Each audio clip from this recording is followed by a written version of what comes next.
কবিতাটিৰ শিৰোনাম মোৰ হেনো স্বামী নাই। জিন্তুমণি কথাৰে আবৃত্তিকা নিজৰা গগৈ ফুকন। তুমি মোক এৰি গুচি গলা এই সংসাৰৰ পৰা। যদি তুমি সাঁতুৰি নগলা হয়, তেতিয়া মই সসন্মানেৰে জীয়াই থাকিব পাৰিলোহেঁতেন। সেই যে বগা কাপোৰযোৰ, বৰ্তমান সেই হাতযোৰেই মোৰ চিনাকি। কপালত সেন্দুৰৰ ফুটি দেখি পূৰ্ণিমাৰ জোনটিয়েও মোক কৈছিল, সুৰণিখন ভালকৈ টানি লোৱা। এতিয়াচোন মই ৰংবিহীন এটি কাঠৰ পুতলা।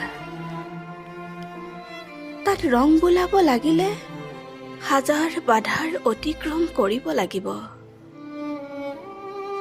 জীয়াই থকাৰ হেঁপাহকণ আছিল বহুত,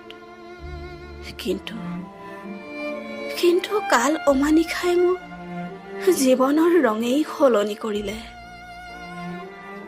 পিতাই মৰমেৰে দিয়া ৰঙীন কাপোৰযোৰ এতিয়া বাকচতে পুৰণি হ'ল। খাৰুমণি কাণফুলিবোৰ সযতনে ৰাখিছোঁ কেৱল স্মৃতিবোৰক জীয়াই ৰাখিবলৈ।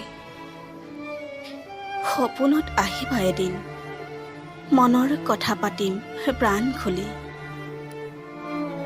নহ'লে আশাবোৰ সপোন হৈয়ে থাকিব। এতিয়া তোমাৰ অৰ্ধাংগিনী এখন আন্ধাৰ পৃথিৱীৰ অকলশৰীয়া যাত্ৰী। ধন্যবাদ।